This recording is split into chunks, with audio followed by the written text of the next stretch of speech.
किसी भी प्रजातांत्रिक व्यवस्था में पुलिस राज्य सरकार के अधीन कार्य करती है और राज्य सरकार की जो शुरुआत के दिनों से ये नीति थी कि zero tolerance against crime and criminal तथा भय मुक्त समाज की स्थापना का प्रण वर्तमान सरकार ने लिया था। उसी चीज़ को आगे बढ़ाते हुए पुलिस ने बहुत ही अच्छे कार्य किए हैं और पिछले 4 वर्ष पुलिस के लिए बहुत ही उपलब्धियों भरा रहा है। इस दौरान अगर हम अपराध की बात करें तो क्राइम इन इंडिया के जो नक्शे 2019 के प्रकाशित हुए हैं उसमें सभी महत्वपूर्ण अपराधों में उत्तर प्रदेश का स्थान टोटल 28 राज्य और केंद्र शासित प्रदेशों में 24, 23, 25 इस तरह से है, जबकि हमारे यहाँ जो टोटल आईपीसी के क्राइम हैं उनमें करीब 31.47% की वृद्धि हुई है। और शासन ने का ये भी की नीति थी कि हम लोग 100% अपराधों का पंजीकरण करें। साथ ही साथ महिलाओं संबंधी अपराधों में भी उत्तर प्रदेश का जो कन्विक्शन का रेट है वो पूरे देश में नंबर 1 का है। माफिया पे भी बहुत ज़बरदस्त कार्रवाई इस सरकार में की गई है और कुछ ऐसे माफिया हैं जो कि राज्य स्तर से जिनके ऊपर कार्रवाई की मॉनिटरिंग होती है, ऐसे 33 माफिया लोग हैं तथा टोटल सभी माफियाओं के विरुद्ध कार्रवाई अगर हम देखें तो उनकी 1000 करोड़ से अधिक की संपत्ति या तो ध्वस्त की गई है या जब्त की गई है तथा और भारी संख्या में इनके गुर्गों की और इनकी जो लाइसेंस थे, चाहे वो खनन से संबंधित हो, चाहे किसी और अवैध कार्य से संबंधित हो या इनके असलाह से संबंधित हो, इसको भी जब्त किया गया है और इनके विरुद्ध कार्रवाई की गई है। इसके अतिरिक्त इस दौरान जो पुलिस कार्रवाइयाँ हुई हैं उसमें पुलिस मुठभेड़ में 135 बदमाश मारे गए हैं तथा हमारे 13 पुलिसकर्मी भी शहीद हुए हैं।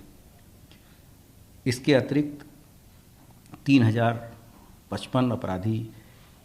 घायल भी हुए हैं तथा 16,800 अपराधी गिरफ्तार किए गए हैं।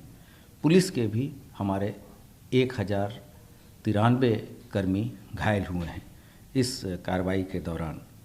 महिलाओं की सुरक्षा सशक्तिकरण के लिए एक विशेष अभियान शासन के द्वारा चलाया गया है जिसको मिशन शक्ति का नाम दिया गया है और ये मिशन शक्ति के अंतर्गत लगभग 28 विभागों के अंतर विभागीय समन्वय से कार्रवाई चल रही है।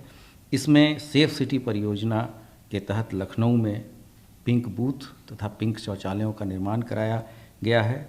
प्रदेश के सभी 1535 थानों में महिला हेल्प डेस्क की स्थापना की गई है। प्रत्येक थानों में एंटी रोमियो स्क्वाड का गठन सरकार के आने के तत्काल बाद किया गया था और इसमें काफ़ी अच्छी कार्रवाई भी की गई है। इसके अतिरिक्त बदायूं, लखनऊ और गोरखपुर जनपद में 3 महिला पीएसी के बटालियन के गठन का भी निर्णय लिया गया है। प्रदेश के 18 परिक्षेत्रीय मुख्यालयों के जनपदों में थानों के समकक्ष एक महिला चौकी पुलिस परामर्श केंद्र की भी स्थापना की गई है। पर क्षेत्रीय स्तर पर भी जितने भी साइबर थाने हमारे बनाए गए हैं उनमें भी एक महिला संबंधी अपराध जैसे कि साइबर बुलिंग या साइबर रिलेटेड क्राइम को लेके सिर्फ महिला हेल्प डेस्क का भी गठन का निर्णय लिया गया है। इसके अतिरिक्त प्रदेश सरकार ने पुलिस के सशक्तिकरण के लिए बहुत सारे कार्य किए हैं जिसमें विद्युत चोरी को रोकने के लिए 75 एंटी पावर थेफ्ट थानों का गठन, 18 परिक्षेत्रीय साइबर क्राइम थानों का गठन तथा सबसे जो महत्वपूर्ण उपलब्धि उत्तर प्रदेश पुलिस के लिए ये रही है कि कानपुर तथा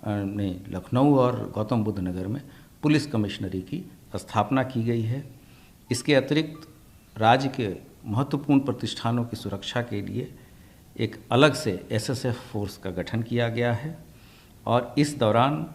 हमारे जो पुराने थाने थे जो ख़राब हो गए हैं उनमें से उनकी जगह 213 नए थाने और 49 नई पुलिस चौकियों का निर्माण भी कराया जा रहा है। स्मार्ट पुलिसिंग की दिशा में ई प्रोसिक्यूशन प्रणाली का उपयोग में उत्तर प्रदेश टॉप के 10 राज्यों में ऑलरेडी आ चुका है। और सबसे बड़ी उपलब्धि इस सरकार की ये रही है कि पिछले 4 सालों में लगभग 1,37,000 से अधिक पुलिसकर्मियों की भर्ती हुई है और वो पूरी तरीके से पारदर्शी तरीके से की गई है। अब पहली बार ऐसा हुआ है कि किसी भी तरीके के किसी भी स्तर से इसमें कोई विघ्न बाधा जैसे अमूमन कोर्ट कचहरी से चीज़ें हिट हो जाती हैं, वो पहली बार ऐसा हुआ है कि पूरी तरीके से ट्रांसपेरेंट तरीके से ये भर्ती की गई है। इसके अतिरिक्त जो हमारे ऑलरेडी लोग थे, ऐसे लोगों में से 32,861 लोगों को पदोन्नति का भी दी गई है इस दौरान। जहाँ तक महत्वपूर्ण उपलब्धियाँ हैं, उसमें विगत 4 वर्षों में एक भी सांप्रदायिक दंगा उत्तर प्रदेश में नहीं हुआ है। नागरिक संशोधन अधिनियम 2019 के दौरान जो विरोध प्रदर्शन हुआ था, उसमें भी पुलिस ने बहुत ही संयम का परिचय देते हुए उन परिस्थितियों को पूरी तरीके से संभाला और उत्तर प्रदेश में कहीं भी कर्फ्यू जैसा माहौल नहीं लगा और दोषी व्यक्तियों के से लगभग 23,36,936 रुपये की राजकीय संपत्ति की क्षतिपूर्ति की वसूली भी इस दौरान की गई। हिंसात्मक कार्यों में लिप्त व्यक्तियों से नुकसान की वसूली हेतु दावा प्राधिकरण का भी गठन सरकार के द्वारा किया गया है। बेहतर पुलिसिंग का प्रदर्शन करते हुए दिव्य कुंभ और सुरक्षित कुंभ जो मनाया गया था, इसमें करोड़ों श्रद्धालुओं ने आकर स्नान किया और किसी भी तरह की कोई घटना नहीं हुई और इससे उत्तर प्रदेश पुलिस और उत्तर प्रदेश सरकार की वैश्विक स्तर पे पूरे देश में नाम रोशन हुआ। लखनऊ में डिफेंस एक्सपो तथा इन्वेस्टमेंट समिट का भी सफल आयोजन सर्वोच्च नागरिकों के भ्रमण के साथ संपन्न हुआ। इसके अतिरिक्त अयोध्या से संबंधित राम मंदिर से संबंधित जो निर्णय माननीय सर्वोच्च न्यायालय ने दिया था, उस दौरान भी पूरी तरीके से शांति व्यवस्था बनी रही और उसके बाद से जब मंदिर का शिलान्यास हुआ, उस समय भी काफ़ी परिस्थितियाँ तनावपूर्ण थी, लेकिन उसका भी सफल आयोजन उत्तर प्रदेश पुलिस ने अपने बलबूते पे किया। इसके अतिरिक्त जो विश्वव्यापी कोविड-19 की बीमारी हुई, उससे निपटने के लिए उत्तर प्रदेश पुलिस का बहुत ही अच्छा कार्य रहा, जिसकी भूरी भूरी प्रशंसा प्रत्येक स्तर पे की गई। यहाँ तक कि शुरुआती दिनों में पुलिस के द्वारा खाने पीने की वस्तुएं, दवाई इत्यादि भी मुहैया कराई गई और इस दौरान करीब 40 लाख लोग हमारे अन्य प्रदेशों से आए थे। उनके आवागमन के दौरान भी, जबकि अन्य प्रदेशों में हिंसा इत्यादि हुई, लेकिन उत्तर प्रदेश में किसी तरह की कोई हिंसात्मक घटना नहीं हुई, न तो कोई आगजनी होने दी गई और सभी जो हमारे प्रवासी भाई आए थे उनको गंतव्य स्थानों पर प्रशासन ने पहुंचवाया। जहां तक प्रोसिक्यूशन का सवाल है, उसमें भी हम लोगों ने महिलाओं संबंधी अपराधों पर विशेष जोर देते हुए ऐसे बहुत सारे केसेस हैं जहां पॉक्सो से संबंधित केस में या तो मृत्युदंड, आजीवन कारावास तथा सश्रम कारावास की सजाएं प्रॉपर पैरवी करके दिलाई गई हैं। सवेरा योजना के अंतर्गत बुजुर्गों का पंजीकरण कराकर और महिलाओं को रात्रि में आवश्यकता पड़ने पर उन्हें भी सुरक्षित स्थानों पर पहुंचाने की व्यवस्था हमारे यूपी 112 के द्वारा किया जा रहा है। मुझे बताने में बहुत हर्ष है कि राज्य सरकार के सहयोग से और पुलिस महानिदेशक महोदय के नेतृत्व में उत्तर प्रदेश पुलिस ने